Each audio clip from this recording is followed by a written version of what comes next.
welcome back to part 2 of our mixing masterclass. And before we actually get into it, I want to share a secret that I got about my interface for anybody that's running their setup through an Apollo interface. I know a lot of people complain about, okay, I bought the Apollo interface, but I can't use the plugins. Well, here's the secret to being able to use the plugins with just an Apollo twin.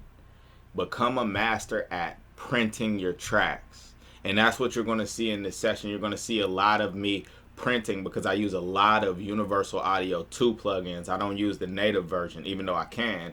But the reason I'm able to do that with just an Apollo twin is I'm printing the tracks. And people might be like, oh, well, that's tedious. But honestly, it's not that bad. And secondly, it's good to take breaks within the mix. You don't want to just be sitting there mixing the whole time. So every time I get to print that track, it allows me to take a break.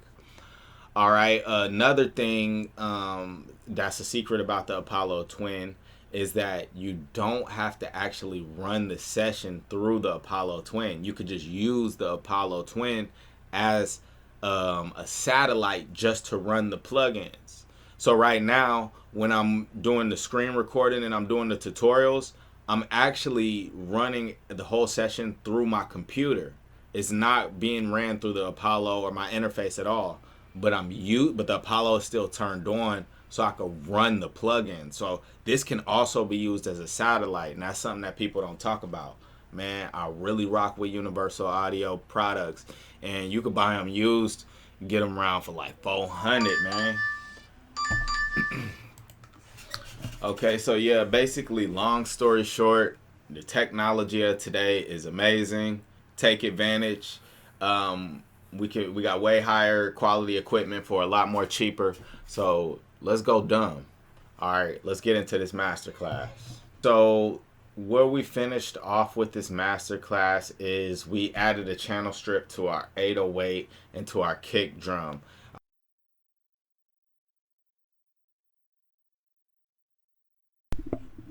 Okay, so as we can see, now we have both of our kick drum and our 808 printed. So we can go back to our mix and continue on with other elements. Yeah, we're going to go ahead and start editing these claps real quick. See what's going on with over here. Same old stuff, you know, with me.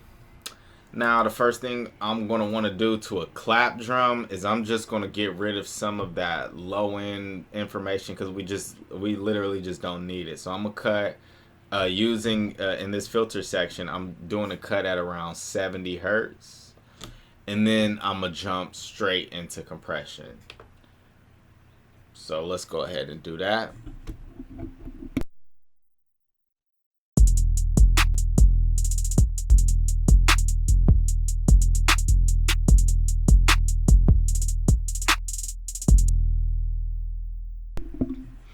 Alright, so you can see I left the ratio at 5:1. I brought that threshold down. I'm going to slow down our release and then just pull it up until I hear it get choked, and then I'm going to back it off. So let's go ahead and do that.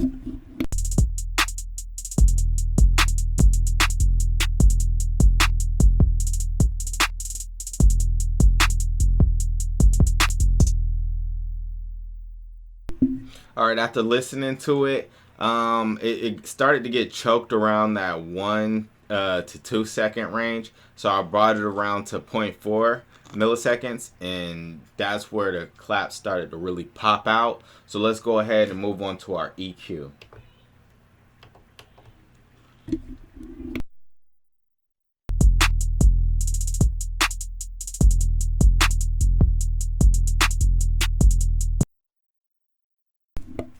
Okay, so I added some compression to our first clap. Then I gave it some EQ just to give it some color. Now we're going to go ahead and gain stage everything.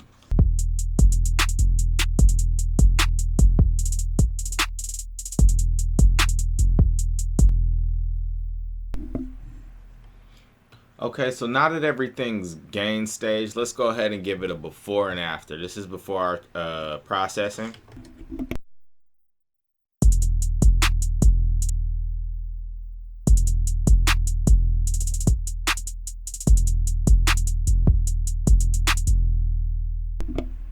This is after our processing.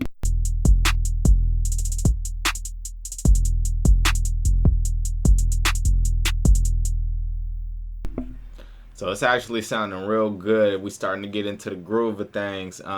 Let's go ahead and move on to our next element, which I'm going to go ahead and tackle this snare that complements the clap.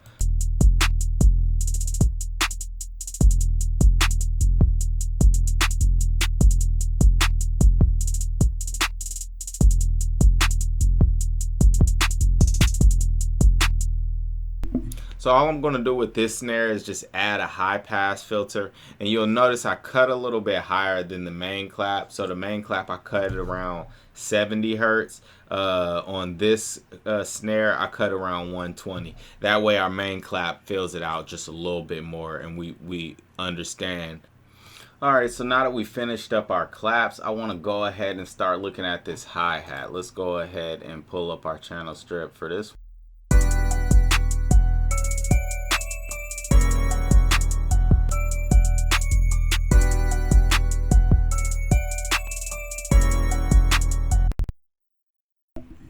Alright, and for this hi-hat, I just kept it real simple. I didn't want to do any compression or anything. I just gave it a high pass filter at around 200 hertz. Because it's a hi-hat, we definitely don't need any of that low energy.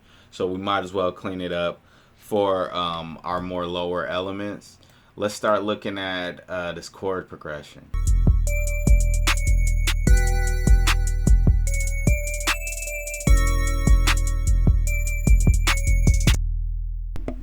Alright, so with this chord progression, basically I started off by giving us a high pass filter. We cut it around 7 hertz just to clean up some of that low end energy. Then I went straight into compression, gave it a 5-to-1 ratio, then drove the threshold down to we're getting about 3 dB of gain reduction. And then I drove that release. I like the way 4 milliseconds sounded, 0.4 milliseconds sounded, and I use that same technique of overdriving the release and then backing off a little bit. So next what I did is I went into this EQ and I just boosted a little bit of the mids. So we did a 3K boost, a little bit, not even more than 3 dB of a boost. And then the same thing I went to with the high bell. I did a 5K shelf boost, and I just boosted a little bit under 3 dB. So let's go ahead and gain stage this and hear before and after.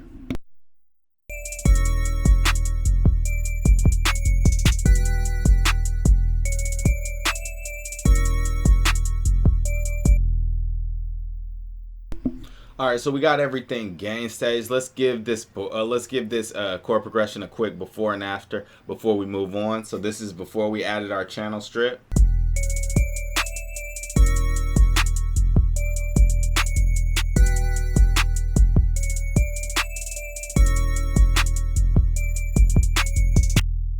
Here's after adding our channel strip.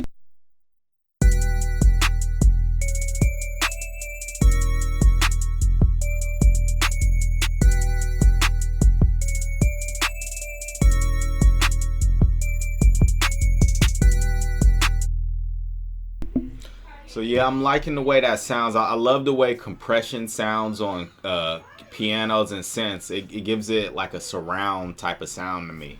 It really like kind of glues all of the dynamics of the instrument together. So I love compression on keys. So now that I'm satisfied with that, we're gonna go ahead and print these and move on. So Alright, so next I'm gonna go ahead and take a look at this. I'm gonna bring in this piano chord progression. It's not gonna be a synth.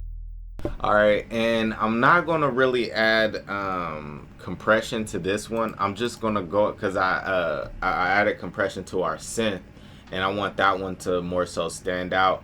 This one I'm just gonna go straight for the EQ. So let's go ahead and clean up some of that low end information with a high pass filter, and then I'll do some processing and explain from there.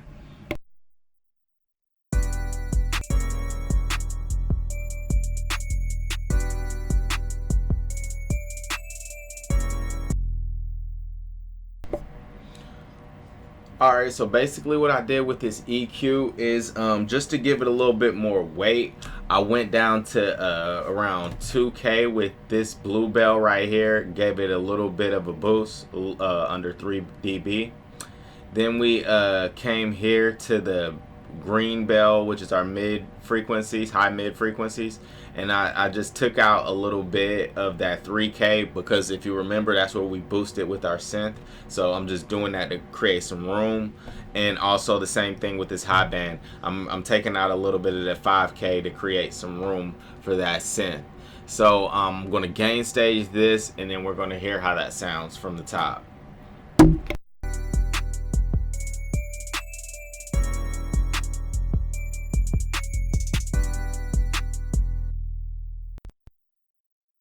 Alright, we got that gain stage. So this is before our channel strip.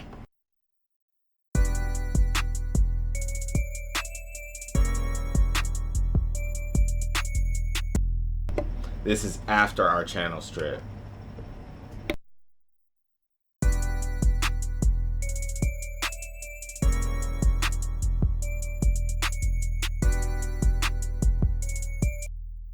So what I'm hearing is just a little bit more weight in the low mids, and then we cut out a little bit more of those high mids, so you can actually hear that. So next, let's go ahead and bring in this ARP that we did, this arpeggio that we did with the piano. So let's go ahead and bring that in.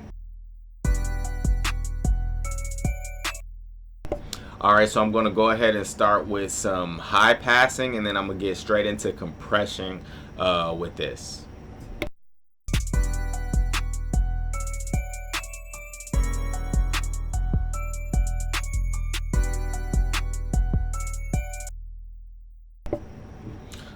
Alright, so I added the compression to our arpeggio, and as you can hear, it really made the notes that we played out pop out a lot more. And if you ever listen to a record and you wonder how they're making the piano sound so good, it's literally compression. I love the way compression sounds, specifically on arpeggios, not chord progressions, but the way they sound on arpeggios, it almost turns every little note that you play into one sound and just glues it together.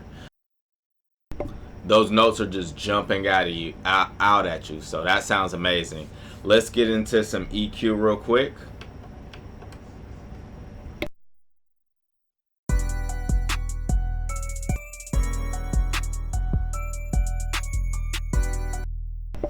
Alright, so with my EQ, I pretty much took the same method as I took with the chord progression version of our piano. I gave it a boost around 2K for the low mids, and then I cut out that 3K and that 5K to again make room for our synthesizer that's playing in that same range. So now that we got both of these processed, let's print them and move on. Okay, so I have this synth bass pulled up. So what I'm gonna go ahead and do is start off with some compression. Go straight to compression.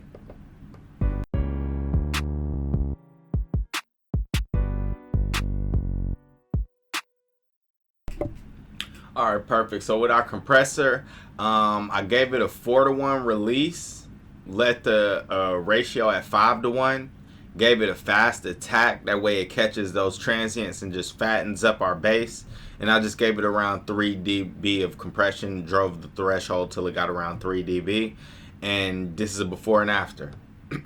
Before.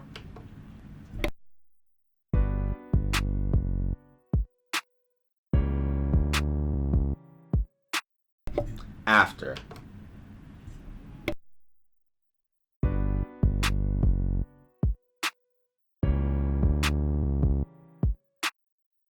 So next, what I want to do is I want to go to the EQ because I hear the bass kind of getting in the way of getting in the way of our kick. So I want to see if I can do some cleanup in the frequencies to get our kick to pop out more. All right, now I want you to listen to the kick drum when I do this before and after. This is before our EQ.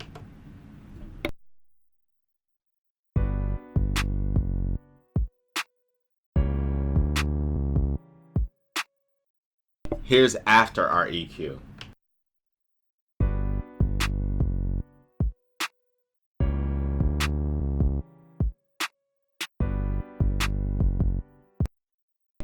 So yeah, we cleaned up that mid-range a little bit with that EQ. So that's all I want to do with this synth bass. So I'm going to go ahead and print this, and then we can go ahead and start assigning everything to buses, because this is the last actual single track. So now we're going to get into our bus phase. Let's go ahead and do that. Okay, so I did want to show you this part. Now that we got all the tracks printed, you can notice that these are the printed tracks because they're not assigned to the mixer. And another thing you'll notice is that they're unmatched from how the originals were originally organized. So to do that, to fix this, I'm just going to manually so what I'm going to do is I'm just going to manually organize these just like how they're at the top. And remember, the ones that aren't assigned, the ones that are printed aren't assigned to a mixer, so I'll know that. So I'm going to go ahead and do that real quick.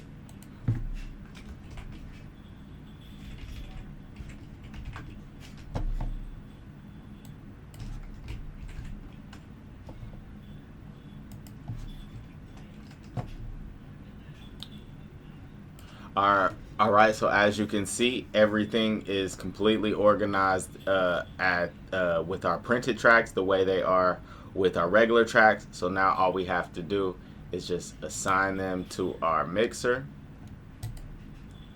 And now we can completely refresh the balance.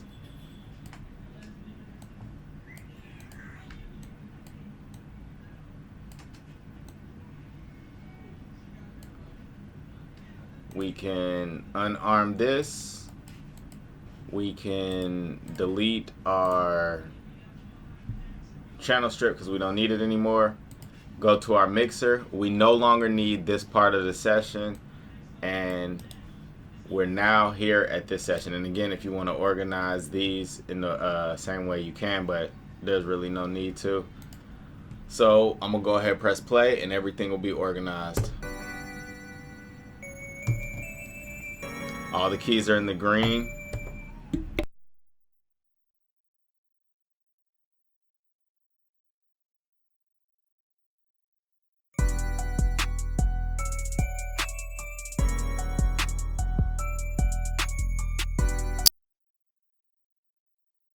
Alright, so now that everything's organized, I'm going to just assign everything to its own bus. So all the drums, I got our kick drum, our hi-hat, and both of our claps assigned to this first purple bus. I have our basses assigned to this second purple bus. I have all of our keyboard instruments assigned to this third purple bus. And then what I'm also going to do at this point is I'm going to add my tag into the beat. That way I don't forget later. So, boom.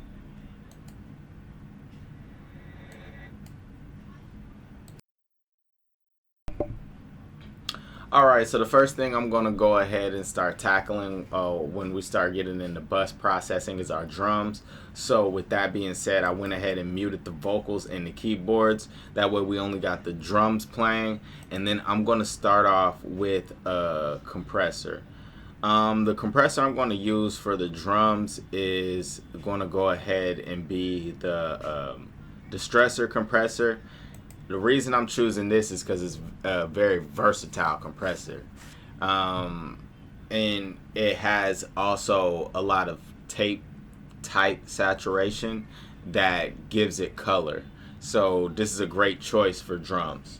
So let's go ahead and just run it through the distressor, see how everything sounds.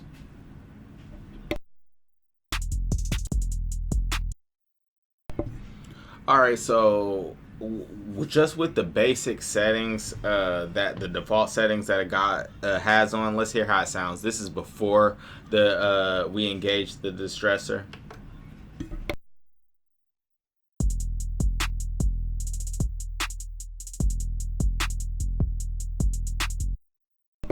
Okay, this is after we engage the distressor.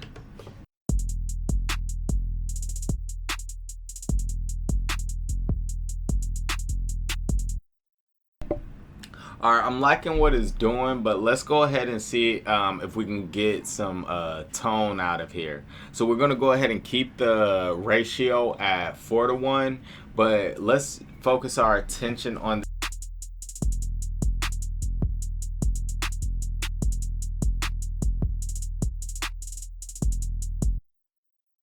Okay, so already at that point, that's starting to make our drums pop out a little bit more. It's really giving a good color.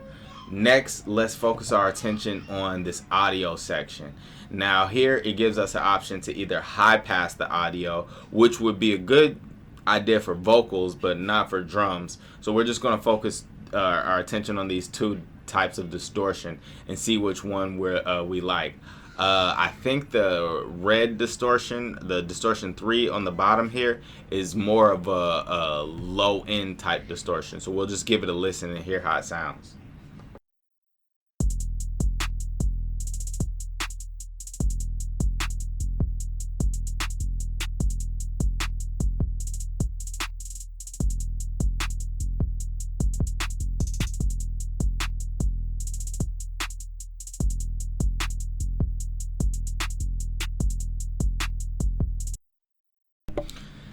Yeah, both distortions actually did sound good. I did hear a lot more of those lows with distortion 3, but I like the way that distortion 2 brought out the mid, so I'm going to go ahead and keep it at distortion 2. And then we're going to go ahead and focus on the bottom section of our compressor now. So I like the way the input is already driving in, getting us about 4 dBs of gain reduction, so I'm not going to pay attention to that. But what I'm going to go ahead and do here, hold on. Okay, yeah, so we have that distortion set, and we got the input where we want it. I just want to go ahead and play with attack and release real quick. So I'm going to go ahead and slow down the release all the way, and I am going to slow down the attack all the way. I'm sorry, I'm speeding up the release all the way. All right, so from there, I'm going to start driving up my release and slowing it down and I'm listening for thickness. I'm listening for the drums to get fatter. So as I drive up that release, let's hear to when it gets fatter. And there will become a point where once I drive it too much, it'll actually start to get choked and sound quieter. So we're going to overdrive it and then back off.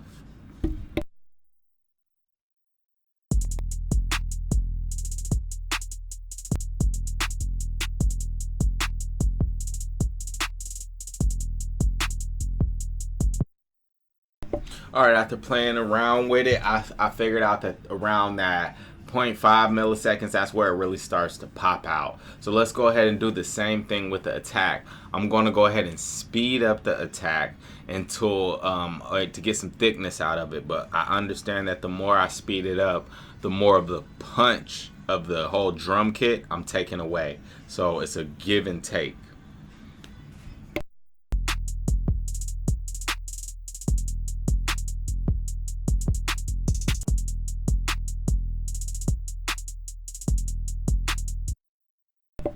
All right, and after doing a little bit of browsing, I really didn't like that. Really started to eat at the punch of our drum kit. So I was very gentle with how much attack I gave it, and I only sped up the attack up to around like 9.5, or I'm sorry, 8.5.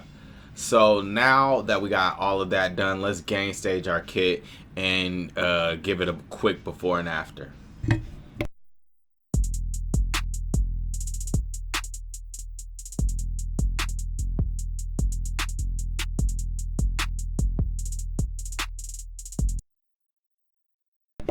Alright, so now that I got everything gain stage, let's give everything a quick before and after.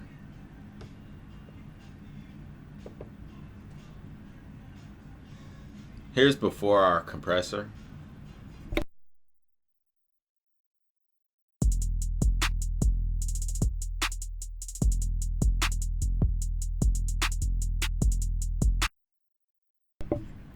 Here's after our compressor.